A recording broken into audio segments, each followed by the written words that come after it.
உங்கள் நகையை நீங்கள் பேங்க்கில் வச்சுருந்தீங்கன்னா இந்த வீடியோ உங்களுக்கு தான். ஸ்கிப் பண்ணாமல் பாருங்கள், உங்கள் நல்லது தான் சொல்கிறேன். கவர்மெண்ட் ஒரு ரூல்ஸ் கொண்டு வந்திருக்காங்க. உங்கள் அடகு வச்ச நகையை வந்து ரினியூலாம் பண்ண முடியாது. வேணால் நகையை மூட்டை எடுத்துகிட்டு போ, இல்லைன்னா அது நகை மூழ்கிடும்.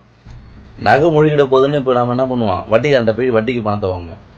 அவன் சும்மா தருவான், வட்டிக்கு தருவான். அந்த பணத்தை கொண்டு போய் நகையை வாங்கிடுவான். வாங்கிட்டு இப்போ வட்டிக்காரனுக்கு பணம் தரணுமே, இப்போ அவனுக்கு தரது மறுபடியும் இந்த நகையை பேங்க்கே வச்சுட்டு அந்த காசை கொண்டு போய் வட்டிக்காரன்ட்டு கொடுப்பான்.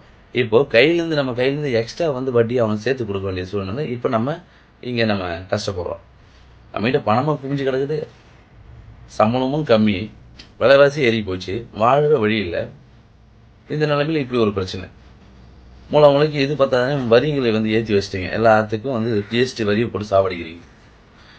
இவங்க அரசாங்கம் என்ன நினைக்கிறாங்கன்னா, மக்கள் ஏன் வாழ்கிறாங்க, சாவணும், எப்படிலாம் இவங்க டார்ச்சர் பண்ணலாம், எப்படிலாம் இவங்கிட்ட கொள்ளடிக்கலாம். நம்ம நிம்மதியாக இருந்தால் அவங்களுக்கு பொறுக்காது போகிறது. மக்களுக்கு ஒரு கஷ்டம் அப்படின்னா அரசாங்கம் வர்றது கிடையாது. ஆனால் மக்கள்கிட்ட பணம் இருந்துச்சுன்னா அதை கொடுங்குறதுக்கு மட்டும் அங்கேருந்து வந்துடுறீங்க. பள்ளி வெக்கமா இல்லை? கவர்மெண்ட் கொண்டு வந்திருக்க இந்த ரூல்ஸை பற்றி நீங்கள் என்ன நினைக்கிறீங்க? மறக்காமல் கமெண்ட்டில் சொல்லுங்கள்.